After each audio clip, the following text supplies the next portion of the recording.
Well, good morning, everyone, and welcome to my Mondays, but on a Wednesday, because it's a special edition.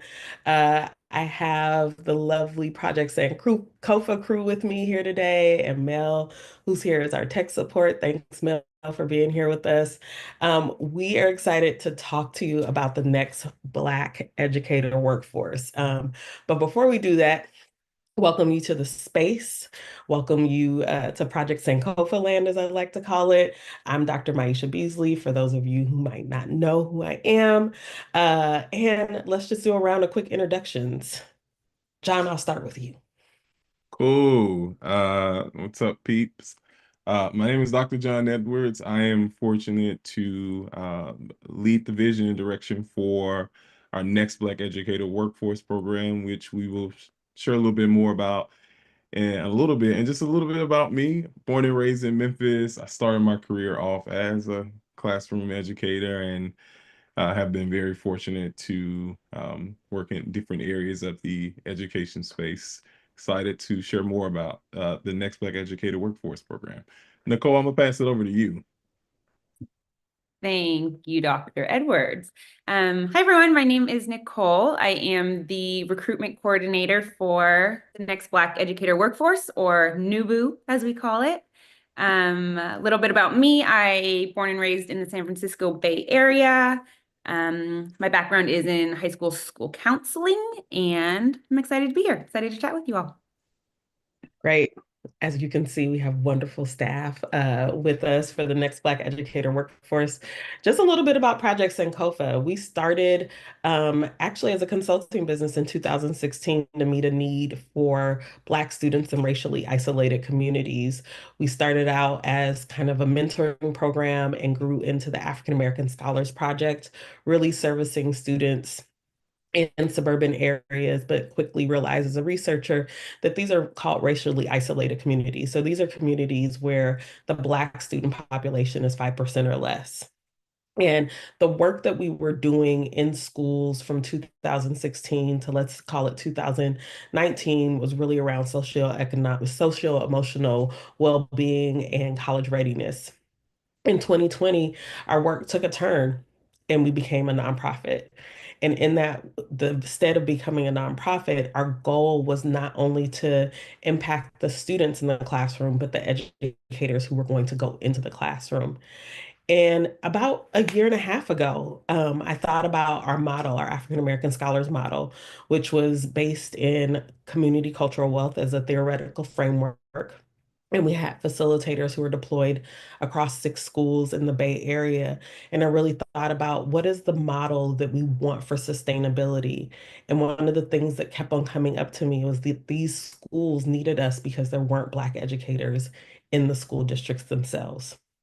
And so, in partnership with a couple of colleagues of mine, we talked to the University of the Pacific, who has a really cool program where they allow programs and nonprofits like Project Sankofa to come in and run our master's in credentialing program through their school. So last year, John and I sat on a call with the folks over at the Bennett College at the University of the Pacific, which I'm an alma mater as well, is my alma mater as well. And they said, yeah, come on over and run the Next Black Educator Workforce through University of the Pacific. And so there you have it. That is how Project Sankofa has evolved over the last 5 years. And this is where we're going in the future, is the Next Black Educator Workforce. I'd love to pass it over to John to talk a little bit more about exactly what the Next Black Educator Workforce is.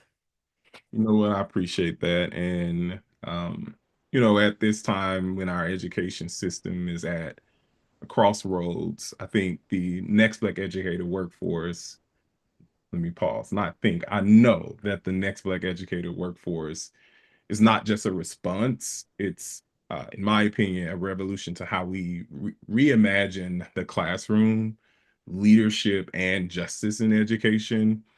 And for me, I always think about this, like, what if every Black student, whether it was in a small rural like district or a suburban town, could see themselves reflected in the person at the front of the classroom, right? That's something we all should be thinking about, right? What if Black educators were not just present, but leading, thriving, and shaping the future of learning for every child. Another question that we all definitely need to consider. And so that's the future that we're building at Project Sankofa. NBEW is only a bold initiative, but I think it's set up to dismantle the structural barriers that have kept Black educators out of far too many schools, especially in those racially isolated school areas or communities. And I think we're doing more than just recruiting on our end. I think we are cultivating educators, leaders, mentors, and change agents who are culturally responsive and professionally credentialed and equipped to teach and inspire and transform schools and classrooms. And this program, I think, fits into the margins of the existing system that we all know has many barriers that we need to address. And I think this is a new blueprint of how we are reimagine what's possible when Black educators are resourced and believed in and allowed to lead unapologetic, just a part of just being a part of something so amazing. And so why do we exist? I think for us, we're not just solving the problem. I think we are addressing the bigger need, which is representation matters. And I think it's more than symbolic. I think it's part of being something transformative. And so Black students across the US and in California is significantly underrepresented by teachers who share their identity, ideally their racial identity. And so the lack of representations limits students' engagement and academic achievement, and the culturally relevance of their learning experiences is also missing. And so non-Black students miss out too. I just want to be honest on that. And on the richness of perspectives that prepares them for a diverse world. Like they're not prepared to navigate the complexities in our world. And so this is like deep rooted work for us, where we are deep rooted in inequities in urban planning and thinking about like housing policies and school zoning, which all continue to uh, dominate isolated communities and restrict like equitable access to high quality and culturally affirming education. And so our goal is to bring in this teaching profession, which continues to face retention crisis. We know this is a big thing across the US, particularly for Black educators who often lack the support, often lack the affirmation, and often lack the pathways to leadership, which they deserve. And so we're not here to just patch up a broken system. We are here to rewrite it by investing in Black educators as the key to, in my opinion, unlocking justice and excellence in education. And so I was reflecting on this for a minute. I was like, what makes this program so unique? And I think right now we're being intentional about our work, although it's like a new program. And so our goal is to reach future educators before they enter a classroom. From high school students, we have a program called ASP, African American Scholars Project. Did I get that right? And you know, from those high school students, we want them to early on begin to dream about change to uh, in college and to start discovering their voices in social justice. And so our goal is to work with universities. We have a partnership with University of the Pacific. We, in the future, will explore potential partnerships with HBCUs, working with both middle schools and local high schools, and even community organizations to really plant the seed early on and offer a clear, supportive path to the classroom. That is one of our goals, and I think that's one thing that makes us different.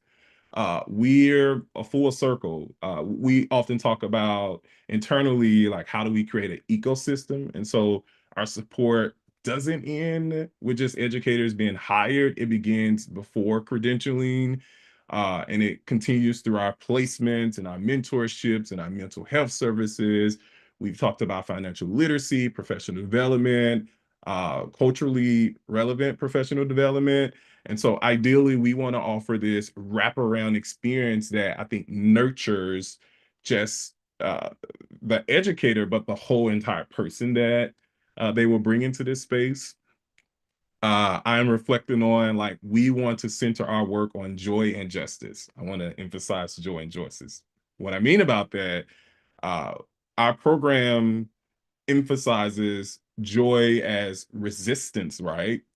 And community as power, right? And our goal is to uh, prepare our educators in the social justice space, and then help them to become a teacher of record, leading in their classroom from day one. And so while this is a 2-year program, which includes this ecosystem, we want them to fully be prepared, regardless of whatever their content area is, to be a social justice leader in that space. And then I think the last thing that makes us different, we lead with research. When we began to develop this program, something that we talked about is like, well, what is the research saying? Like, what can we use to really support us in building the foundation? And so we thought about that, but we was like, we also need a research hub. And so we have our in-house research hub. It's something that we are building. It's not just a side project. It is actually going to be a cornerstone of our work that we hope to add a lot of value to the workforce, specifically in education. And so we want to produce data. We want to tell our own stories. We want to be able to influence policy from the ground up. And so from the impact of urban planning to even the barriers of the credentialing process, we hope to share our findings with universities, school boards, school districts, even state level leaders to drive system level change. And so I think these are some things that makes us very unique as an organization. And so when we think about our impact, we are recruiting a cohort of folks. And so next 5 years, we hope to at least have an impact on 75 to 100 Black educators, because we'll have 2 cohorts going about the same time. And these educators are placed in our school districts, ideally high need school districts. And then we want to support them with a mentor. And so uh, that's mentorship, wellness resources, even preparing them for leadership. And our ultimate goal is to retain them. And that's being very intentional in community building. I think we talked about alumni programming that we will shape up soon, and then even leadership opportunities. So in my opinion, I think we're building a legacy, and it's not just a short-term solution, but something that will have a significant impact. All right. John, you preached. I loved it. I loved every part of it. You preached. I think there's a couple of things that I want to highlight that you spoke about that are really important, right? You talked about the unintended consequence of like not having enough Black educators in racially isolated communities and the urban planning's impact on that. We have Dr. Gertrude Jenkins, shout out to Dr. Gert, who is our director of the African American Scholars Project. And she said one time the unintended consequence of desegregating schools was, where did the Black teachers go? Right. And I think you eloquently stated that the Black teachers are on their way back into the classroom. And that is our work, is for the Black teachers to be on their way back into the classroom. So I just wanted to name, right, first, like you're talking about like this need, because it impacts both Black students to be able to see someone who's leading, and it impacts other students from diverse backgrounds to be able to understand that not only are we um, outside of the classroom, but we're definitely inside of the classroom, and that just adds to the richness um, of the educational experience. So I love that you named that. Two, you named that our partnership with University of Pacific is a 2-year program, right? And that 2-year program is based in theory, research, joy, and justice. and that the curriculum that we're developing, the faculty that we'll bring on, will enhance and deepen the understanding of these future educators, which we're calling our new resident teachers, right? Deepen their understanding of their impact on students through their educational experience. And that is happening in real time based on our partnerships with schools and school districts. And then the third thing that I think you named that was really important is that we are a research hub. This is one of the areas that there is the least amount of research on in the educational sphere, and that is really around what happens when you don't have Black educators in racially isolated communities. And why are we focusing on racially isolated communities? Because that's where our babies are moving, right? Like that is where Black students are moving.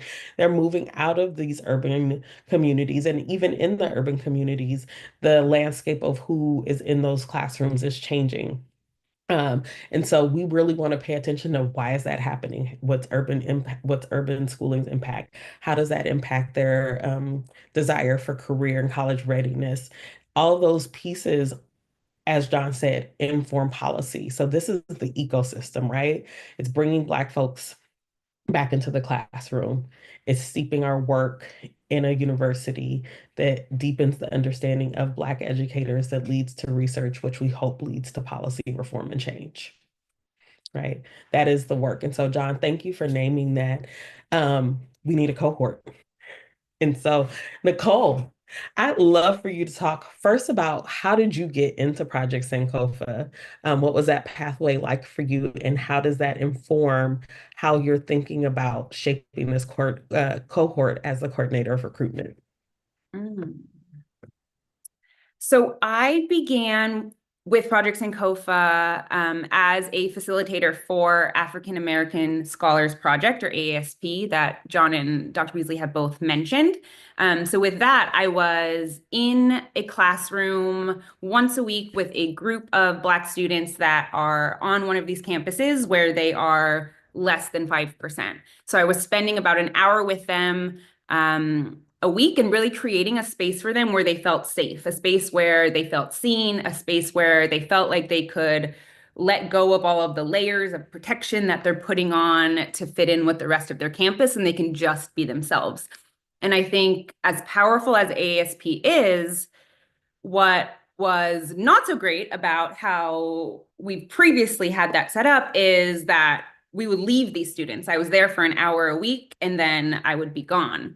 And I think we saw that these students need more. These students need and deserve to have someone on their campus every day of the week, not just for an hour or for a workshop, that they see themselves, that they feel connected, that they feel safe, that they feel seen. So with thinking about the Next Black Educator Workforce, that's exactly what we're doing. We are bringing in Black educators that can be these students' rock and these students' safe place and the teachers that they deserve. So when we're recruiting for the Next Black Educator Workforce, that is exactly what we're looking for. We are looking for future Black educators. We are looking for, in particular, aspiring Black educators in California, folks that are ready to get into the classroom, that are passionate about working with Black youth, that are excited about being the supports that these racially isolated students need, who are ready to kind of be that change that we're hoping that we know that the Next Black Educator Workforce will create in schools. So for our first cohort, we're looking for aspiring Black educators in California.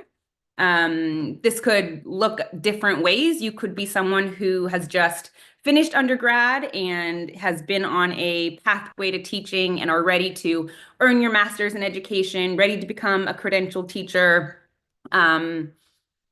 We're looking for that, certainly. This could also mean that you're in a transitional place with your career. Maybe you've always wanted to be a teacher, but for the reasons that we've talked about, you haven't seen yourself in the classroom, or you haven't seen yourself in the traditional sort of credentialing pathway to becoming a teacher. As long as you are passionate about working with these babies and ready and excited to be a credentialed teacher, we are excited to talk with you.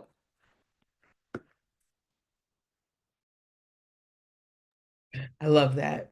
Nicole, I love that you shared your journey in um and you talked about ASP.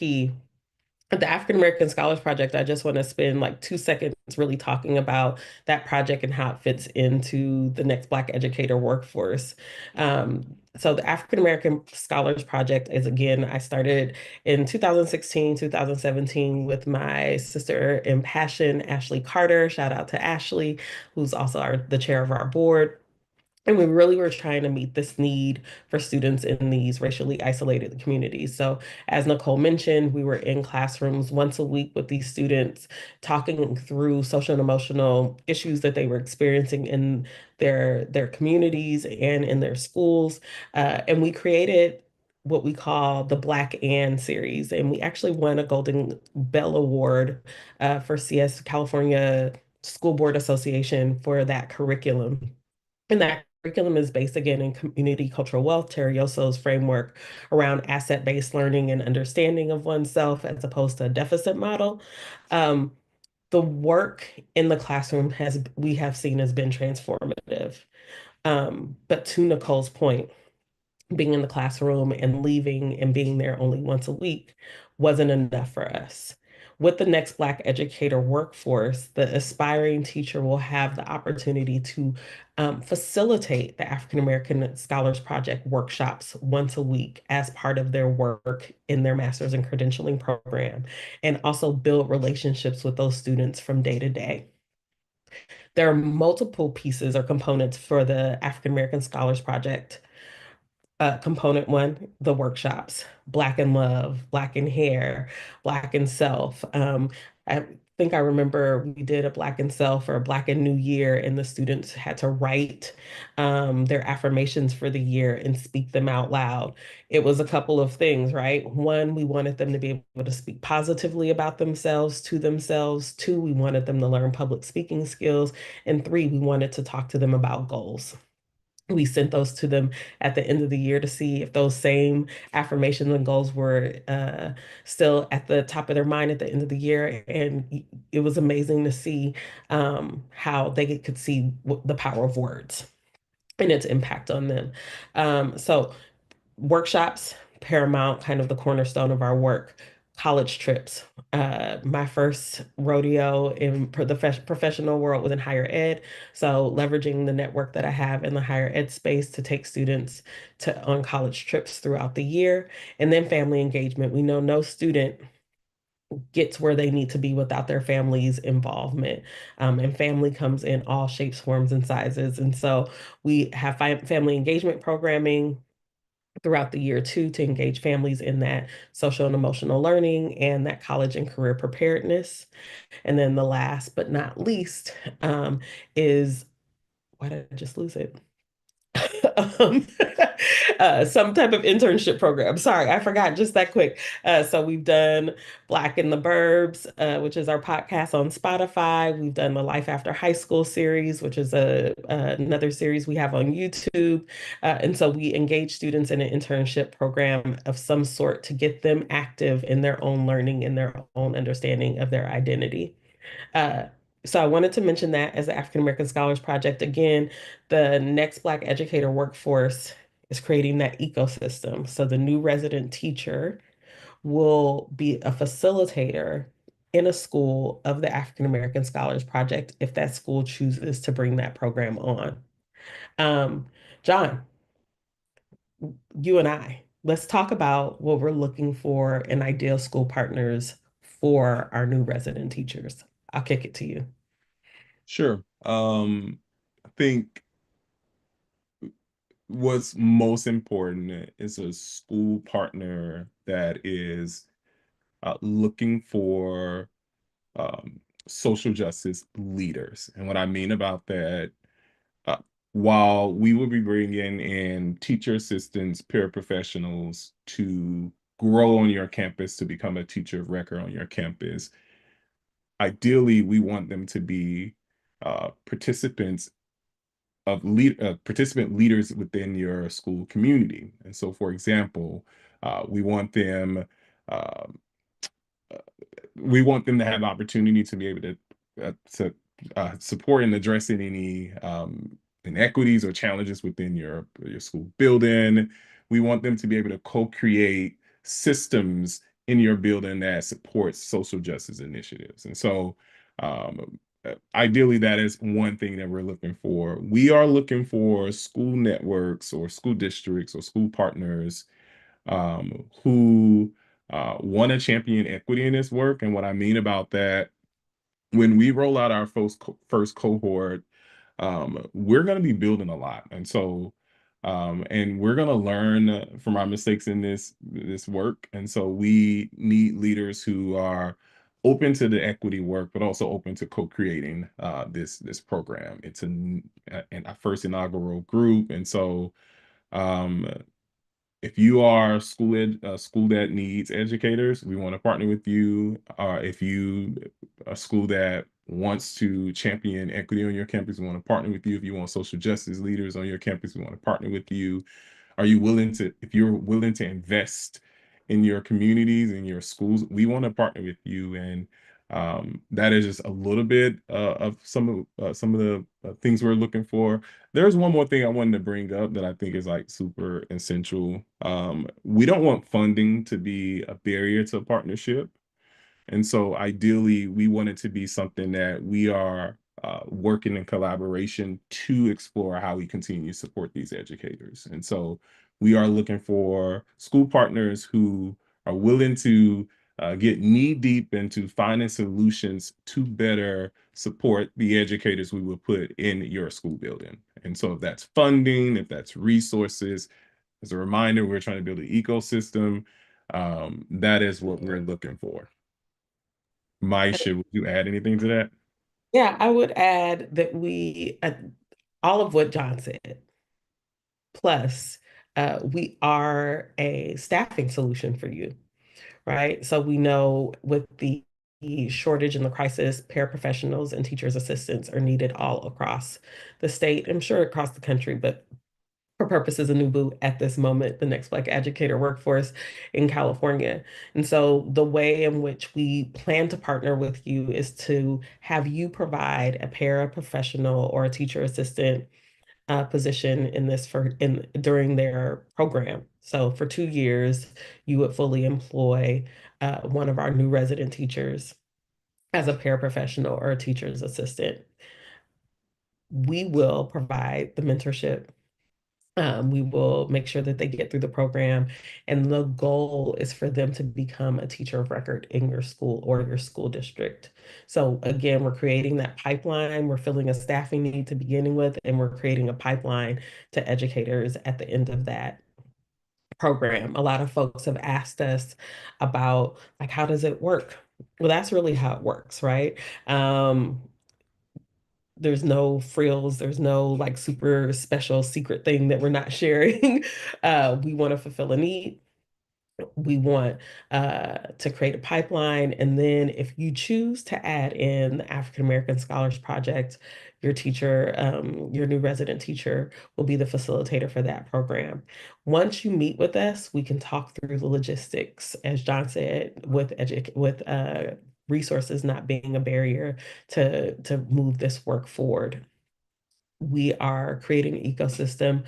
We're small but scrappy. We can use all the resources and support we have, but we're building from the ground up to be able to not only fill this pipeline, but also provide resources so that it doesn't feel overwhelming for teachers to continue to be teachers in the field of education. So when you asked me the question, my brain was trying to pick up, and so it kicked in some more. Come on, kicked in brain.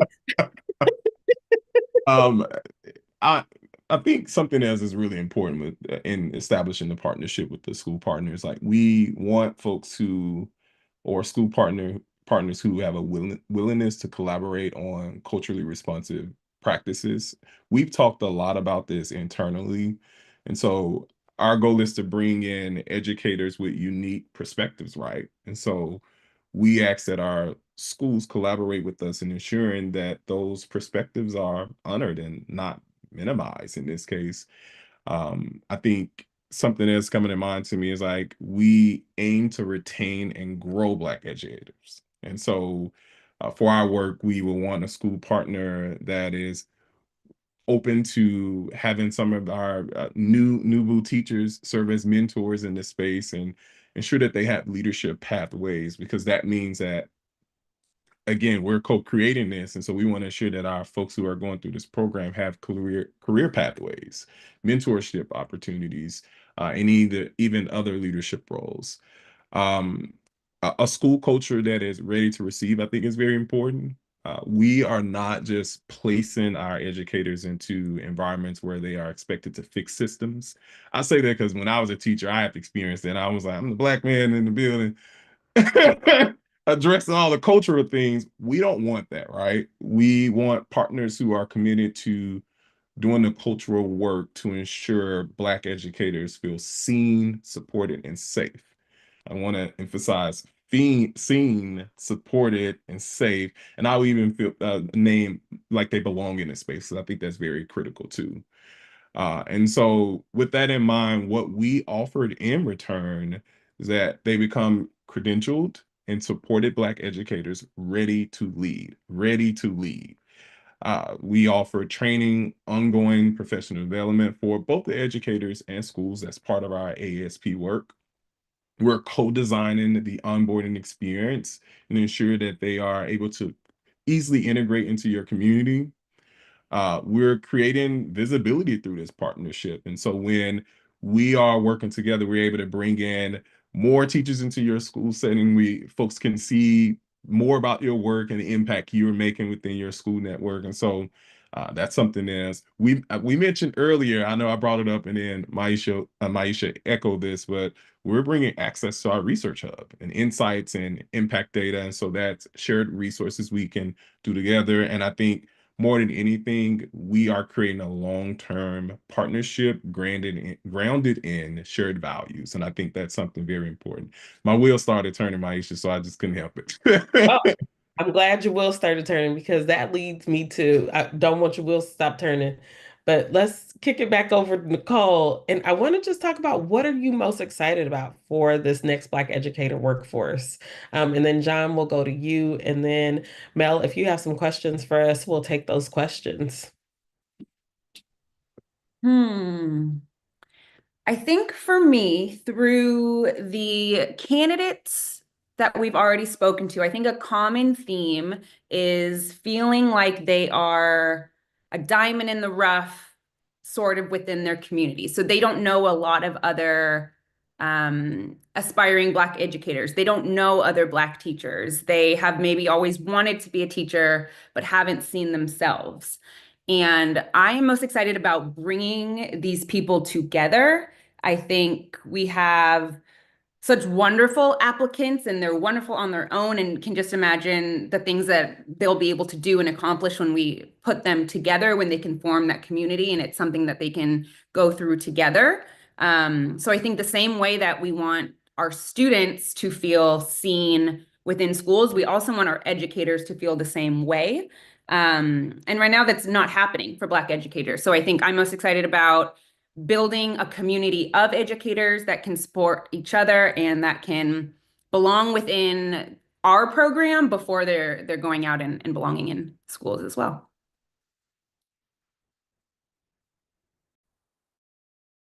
I was reflecting a little bit. I think so. There are so many moving parts in this work, and I think the thing is that I am energized, I'm focused, and I'm fired up every single day uh, in seeing this dream take root in real classrooms with real people in real time. And so what I'm most excited about is watching our first cohort of Black educators walk into some classrooms this upcoming summer, ready to be fully credentialed, fully supported, fully themselves, no code switching, no shrinking, just showing up with joy, justice, and Maisha, you say this a lot, genius, and I like that.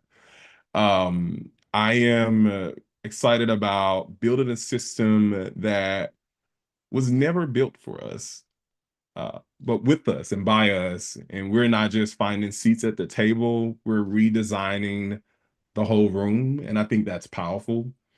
I'm thinking about How do we continue to elevate brilliance? And Maisha, you bring that up often too, of Black educators as more than just teachers, but as leaders, right? As healers, those who are at the forefront of creating strategy and cultural architects. And to me, they don't just shift instructions, they shift climate, they shift community, they shift confidence. And I think that is something that I'm looking forward to. And then I think the last two things, I know that we are building a ecosystem, and so creating a network where every Black educators uh, uh, are no longer alone for me. It's something that I'm thinking about. Whether you are the only one in your building, which we will not aim for that at all, or one of many, we're building a community where support isn't uh, an afterthought, right? It's baked into the structure of our work. And so seeing school partners lean into this work, not with fear, but with curiosity and courage, I think when a district says yes, they're not just saying yes to program, they're saying yes to progress. And so these are some things that I'm really excited about. And I'm just excited to see the ripple effect behind it. I'm excited about what y'all are excited about. Um, but and most importantly, I think I'm excited that something that was a dream is now reality. Um, in 2016, when I moved back from LA to UCLA, from UCLA, I was working at UCLA. I moved back to the Bay Area. I had the dream to be a dean of students. That was my North Star. Um, and I will never forget being at my mom's retirement party in the same school district that I grew up in when I graduated from high school with three other Black young women. And I was reflecting this morning about the fact that I only had one Black teacher from the second grade to the 12th grade, Miss Moore in the seventh grade. And I'm old, y'all. So for me to be able to remember Miss Moore math in the seventh grade in Livermore, California, says a lot about the impact that that woman had. Actually, that's not true. It had Miss McLean, third grade. Um, but two in my whole primary and secondary schooling, two Black teachers. And so to be back at that school district, watching my mom retire as the first executive director, Black woman executive director in the school district, and be the first Black woman administrator in the school district in its 100-year history. I was like, okay, I'm gonna go celebrate my mom and I'm out. I didn't know that that would be the turn of events for my life, right? One, and I'm sharing this because what I want to say is one ask can change your life, right? One ask can change your life. And Roxana Muhammad, which I will always shout her out, Roxana Muhammad was bold enough to say, hey, do you mind coming to do a one-day mentorship thing for some Black young women? And that has turned into the Next Black Educator Workforce. That one ask changed the trajectory of my life. And I'm excited about the ask because now it's the call. And the call is to the next generation of Black educators who will answer the call. Hey, can you just come and be here for some Black students? Because they really need you. And we need you too. And the call is to the schools and the districts. Hey, look around. Do you see the representation of the students reflected in your staff, reflected in your educators? The call is for you too.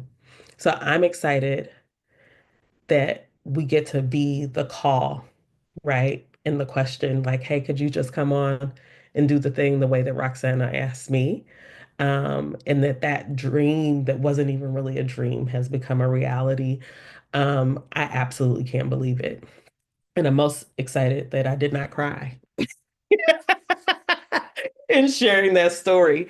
Um, and I'm grateful. I'm grateful for Nicole and John. And I will just say this about this team. They have taken this program to levels that I never thought. I always say, bring people on the team that are smarter than you, these people are smart and they are smarter than me. Bringing people on the team who are as energetic as you and that are ready to go.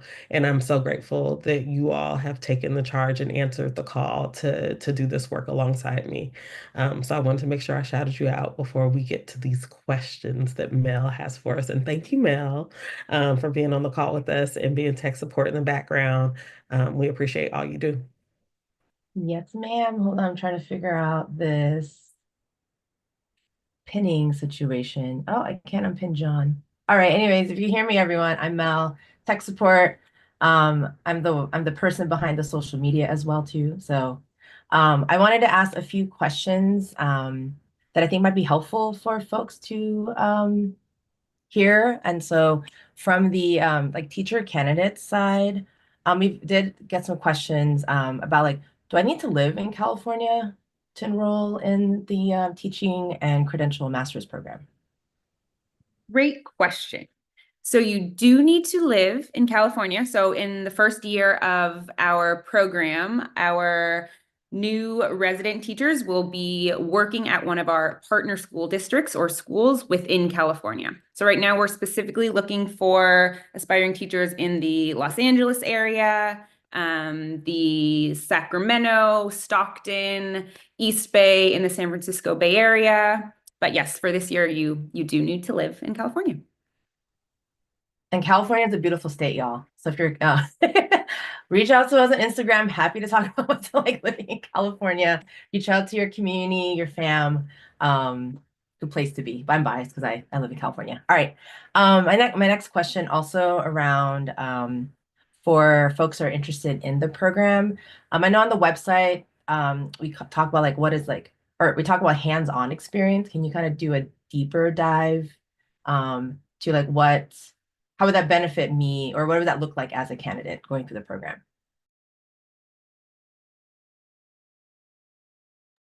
So one of the pieces of hands-on experience is the African American Scholars Project, right? So you will have the ability, if your partner school is bringing that program on, you will have the ability to facilitate the African American Scholars Project program, meaning you'll facilitate workshops with African American students once a week. You will help plan family engagement and programming and college trips. You might be responsible for the internship part of the work that we do with the African American Scholars Project. So that's part of the work. I will pass it over to my colleagues to add to that.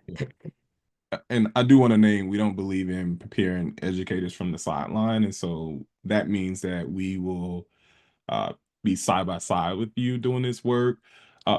Participants will become teacher of records, which means that in your year one and year two, you are working side by side with a mentor teacher. And as Maisha mentioned, you will learn the ASP curriculum side by side with that teacher. And so you will have the opportunity to get real responsibilities while receiving guidance, leadership, and coaching to become a teacher of record. You will co-teach.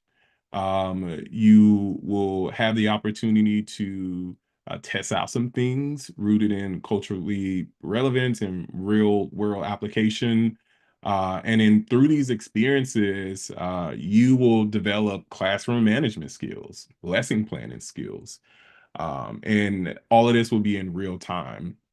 We believe that field work matters. And so instead of a generic like student teacher placement, we are placing educators in high impact, high need schools where your presence will make a difference, specifically a direct difference. And so while you're working alongside a mentor who understands your experience, they will also offer technical skill support. And so that's, for example, like identity affirmation, community navigation.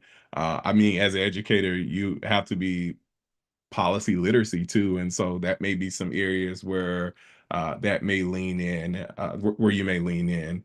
And so that's just some of the work. I think some of the things we have talked about behind the scenes that we are currently working on is like trauma-informed teaching, which would be some of that hands-on experience you'll get, restorative practices, um, mental health wellness, and it's really, really important as a classroom teacher that your mental health is where it needs to be for you to fully be present for students. And so that'll be something you get some hands-on support with. And then financial literacy will be another piece. We know that, especially with this current economic, like all of the financial literacy support you will need is very critical. And so that would be some curriculum. And then in some cases, you may be assigned an advisor to support you. So that is what some of the hand-on experience will feel like for you. I know we are almost out of time, so Mel, hit us with our last question. Yeah, thank you, John, for sharing. I feel all the support and love y'all. Definitely apply, y'all. Apply to NBEW. I'm curious if you could share for like school administrators who, are like they know they want to transform their classrooms experiences for Black educators and Black students. And they're, as they're navigating also like the political climate at their schools, the district levels, and our nation. What are some advice you could give a school administrator to help prep for the first like consultation call or first like call they have with Project Sankofa? Great question. I want you to think about what your students need first. Two, think about where are those vacancies, not only for paraprofessionals and teachers assistants for the next 2 years, but also be thinking about what are the subjects, right? So we're offering a blanket single subject credential, which means a new resident teacher can be interested in any single subject that is taught for them to get their credential in. But from an administrator perspective, be thinking about the longevity of who's leaving, who's coming out, or who's leaving, who mentor teachers are, what are the subjects that you are going to need teachers in the next 2 years, whether that be math or science or special education, which we know are at the helm of those where there's a large teacher shortage. Is it history? Is it civics? So be thinking about that and be thinking about how you can transform your already existing paraprofessionals and teacher assistants into those teachers who become part of that pipeline. Those are the two pieces of advice I would give in this short time that we have available. But I will say that my Mondays will be back. Right? We are committed to doing this work and continue to answer your questions about the Next Black Educator Workforce. So another special edition is on the way. So if you have questions in the meantime, please hit us up on IG at Project Sankofa _CA, LinkedIn, Project Sankofa, Facebook, Project Sankofa. Uh, Project Sankofa almost on all platforms except for Instagram. And you can find us on YouTube. And make sure you like and subscribe to this page so that when we have another My Mondays, you'll get the alert. Anything I missed, questions, comments, concerns, grievances, hopes, wishes for the future, good jokes before we end our time today? All right, y'all. Thank you so much for the special edition of My Mondays. I am Dr. Maisha Beasley, John Edwards, Nicole, Mel. Thank you so much. NBEW is happening. Have a good Wednesday, everyone.